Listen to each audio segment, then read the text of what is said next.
trust the media, they're all full of lies. What you know a little bit, all hoping you die. Live free or die. Live free or die. Live free or die. Live free or die. Welcome to Hardfire TV, libertarian issue in focus on Brooklyn Free Speech Media. My name is Xiaoxi. Thank you for turning to our show. Today we have on our show Cameron Weber to help us understand the almost ununderstandable the economic concept of business cycles. Thank you for hosting, Dr. Long. Business cycles are one of the hardest things to understand in economics. So Cameron is going to help us understand this by presenting a simplified version of Frederick Hayek's explanation of this process. Hayek won the Nobel Prize in Economics in 1978, partly due to his ideas around the business cycle. Cameron is going to present a simplified and easily understandable version of Hayek's ideas. We hope this discussion on why business cycles occur and why central bank makes this business cycle worse will help our viewers better understand the economy. Yes.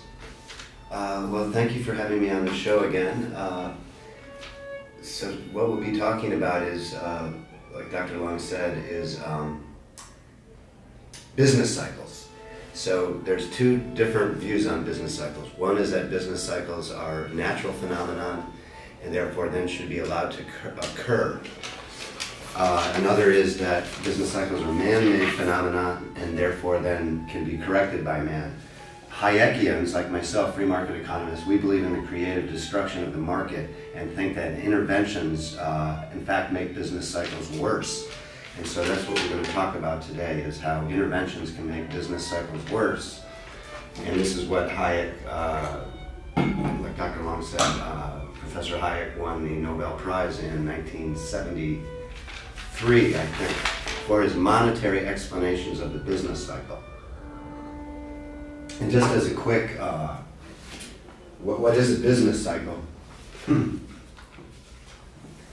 Here would be economic growth up until the 2008 financial crisis and intervention.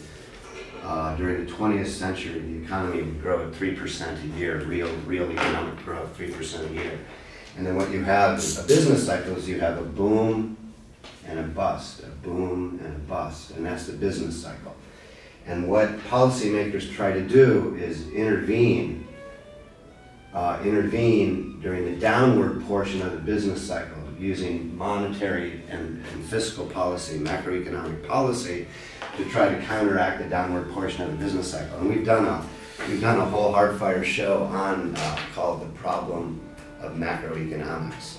So we're not going to get into the intervention effects of business cycles and how that's done, but we will be talking about how intervention during this downward portion of the business cycle actually makes the business cycles worse.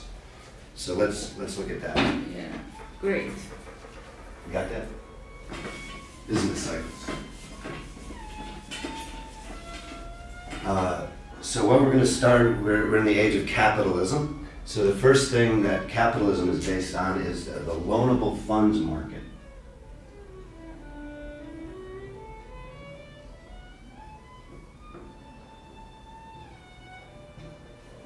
We're here in the public library in Brooklyn, the main public library. You can hear the violin playing next door. So we start with the loanable funds market, the supply and demand. This is a supply and demand graph, price and quantity. You're willing to demand more when the price goes down. You're willing to supply more when the price goes up. And then economists call this neoclassical model of equilibrium. They call this model perfect competition. And you get an equilibrium, which is a evenly rotating economy. We won't explain how you get into equilibrium or how you get out of equilibrium or if equilibrium even exists, but this is just a model that we use to help describe the economy. So the loanable funds market, supply equals demand.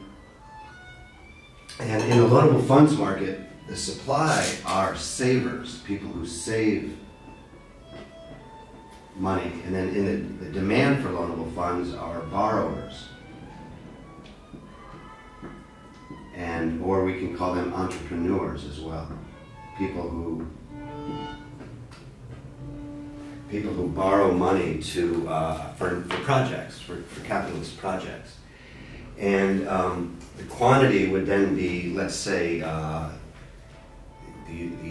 investment is 30% of the economy. The economy is $20 trillion. So you get, say, $6 trillion worth of investment. And without intervention, this is the natural rate of interest.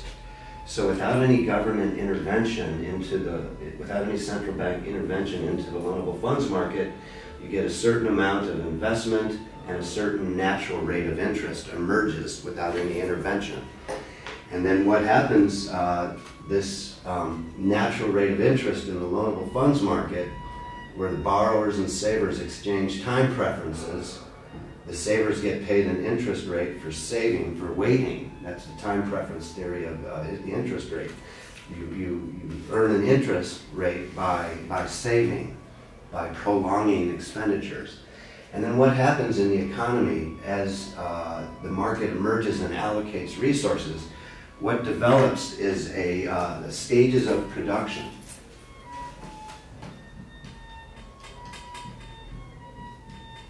Stages of production, and this is also known as Austrian capital theory. And what I'm giving a simplified explanation of this. Other people, scholars like Roger Garrison and Mark Thornton and Hayek himself have done whole treatises and books on this. I'm just giving a simplified version of it in our 26-minute show. So all this assumes no government intervention. Exactly. Right? Yeah. Right. Everything we're doing so far is without any government intervention, and then later we'll look at the government intervention. So how does government monopoly central bank? First, let me draw the stages of production which emerge in the economy. So at time zero,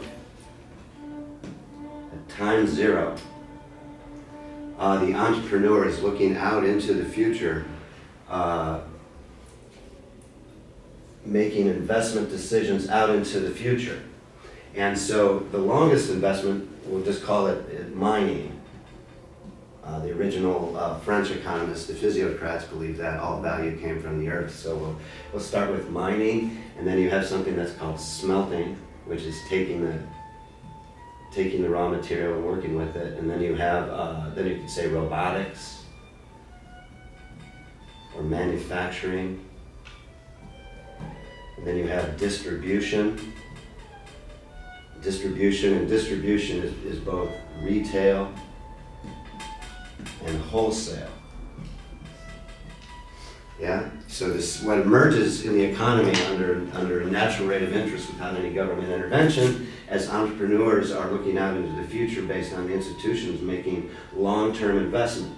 Mining takes 30 years to pay back, so you need to have patient capital so that mining pays back the longest and potential for the highest rate of return. Smelting, let's say, takes 20 years to pay back.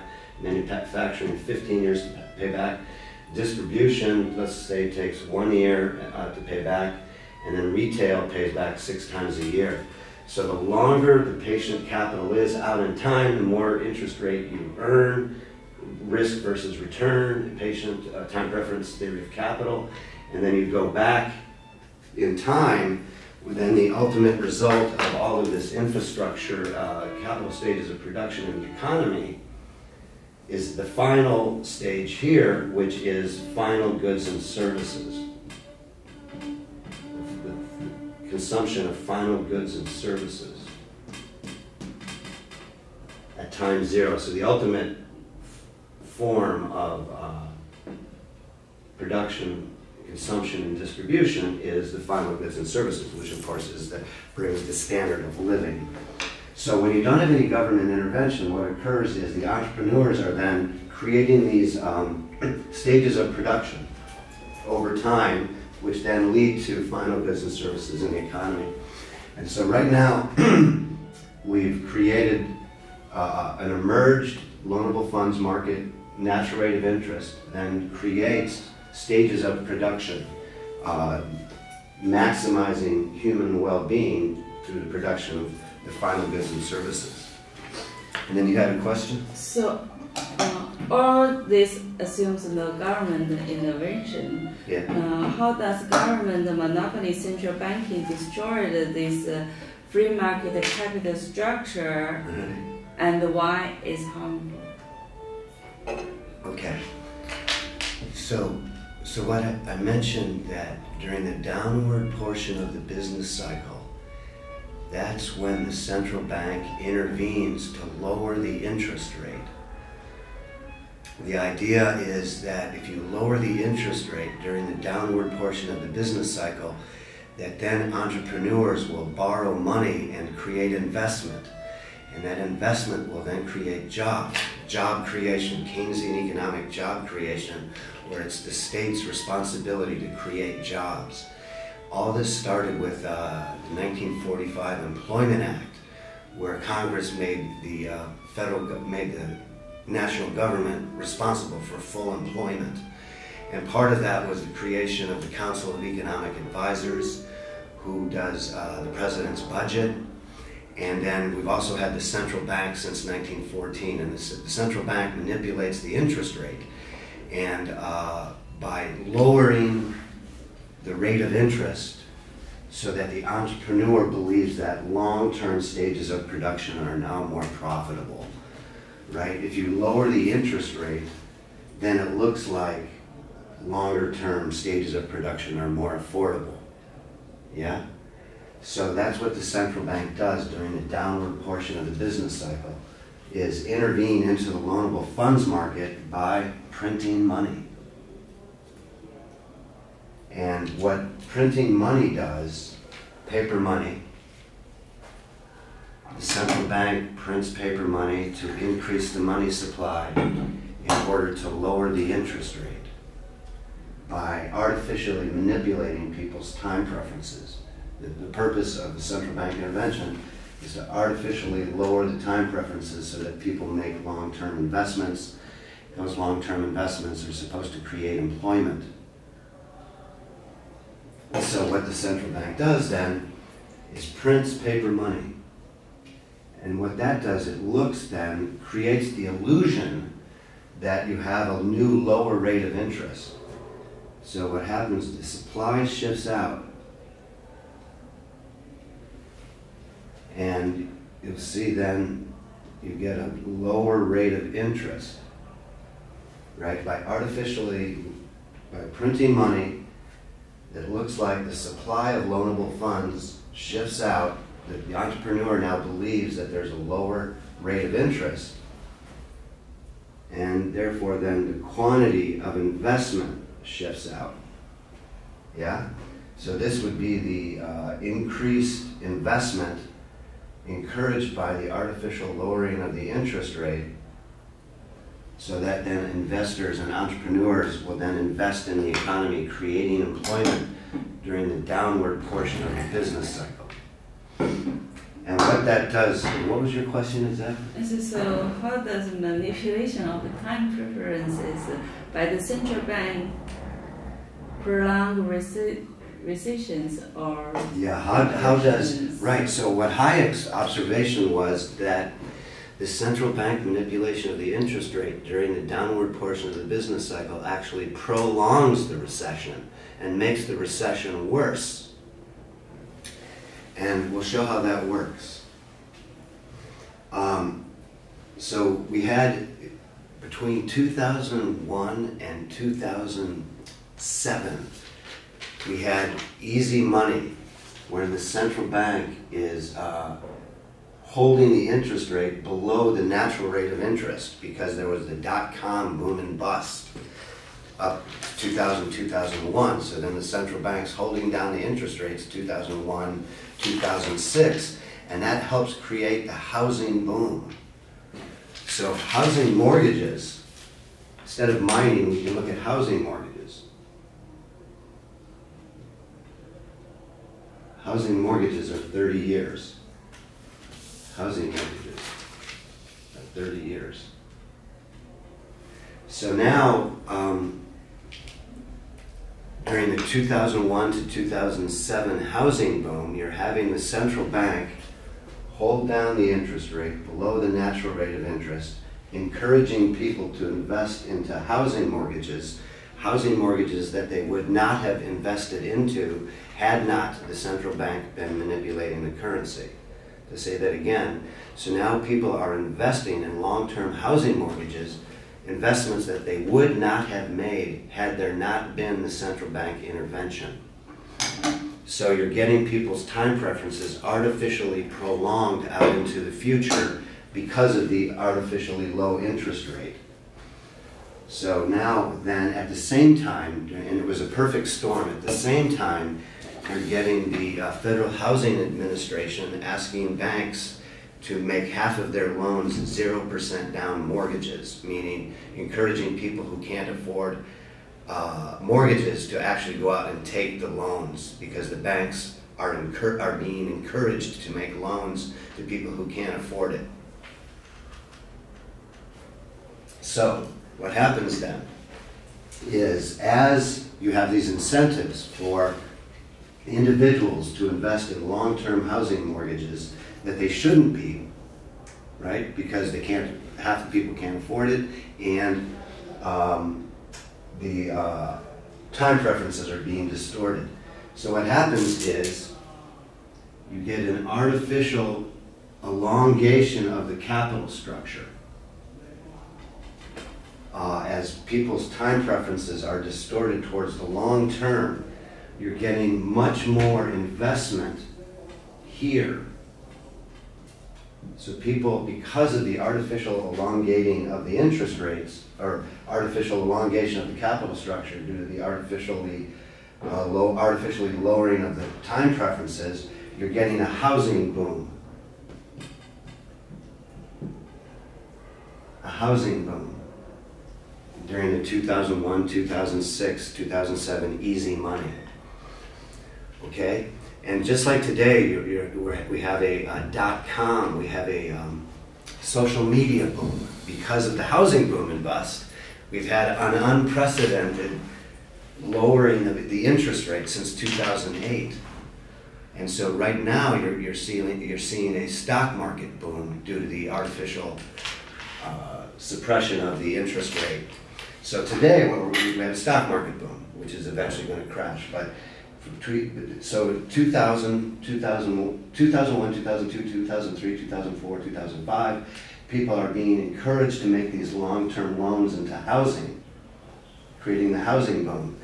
Then the central bank has to taper off the low interest rates to prevent inflation. Because if you're constantly printing money, eventually you're going to have inflation. Milton Friedman said inflation everywhere and at all times is a monetary phenomenon. So eventually the central bank has to stop printing easy money, artificially lowering the interest rates to prevent inflation.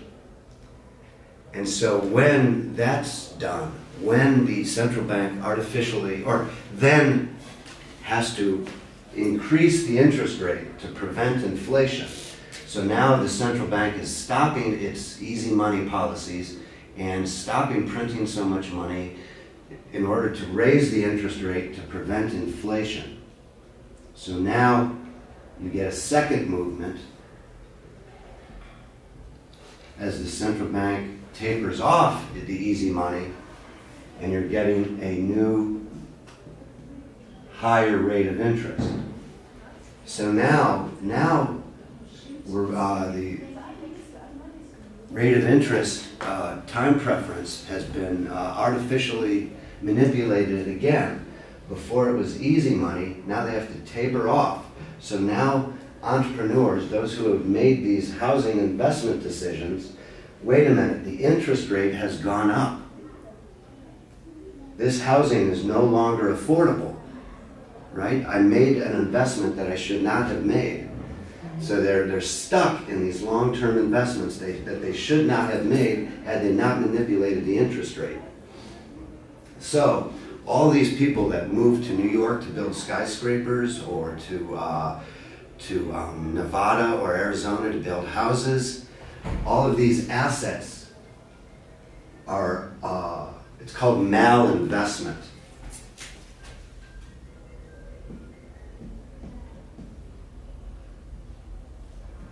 Malinvestment.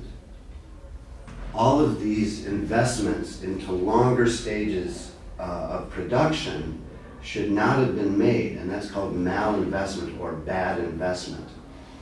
And so these assets get stuck there. When the interest rate goes up, the assets get stuck there. So what that does is prolong unemployment by all of these people building houses and all of the resources and skyscrapers. All of these resources were sucked in due to the artificial manipulation of the interest rate, and then they get stuck there. And then, thank you. And then they get stuck there, and that's what creates a prolonged recession and prolonged unemployment. So Hayek's point is that central bank manipulation of the interest rate, artificial manipulation of an entrepreneur's time preference, creates malinvestment, which then makes business cycles worse. So what do we do about the problem of central banking? Right. So Hayek, like I said, won the Nobel Prize.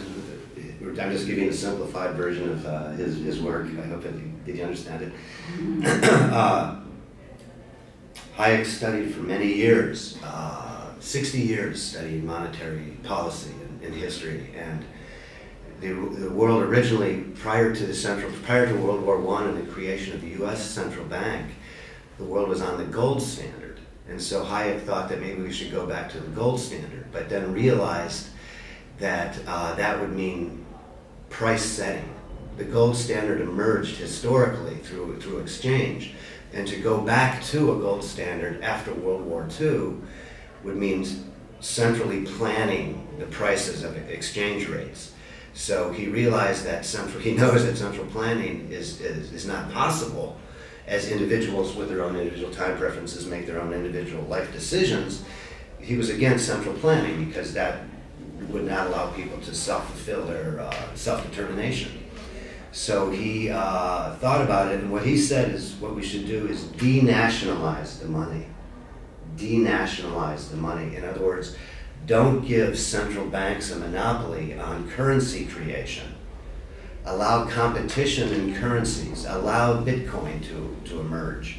Allow alternative currencies to emerge to compete with central bank money, and that would then make central bank money a better money. So the idea is to allow competition in currency, denationalize the money. This is one of the last things Hayek wrote before he died, was his denationalization of the money work. And so, for example, in the United States, the Internal Revenue Service has declared Bitcoin an asset, meaning you have to pay capital gains on Bitcoins. So by doing that, it doesn't allow competition against the central bank money.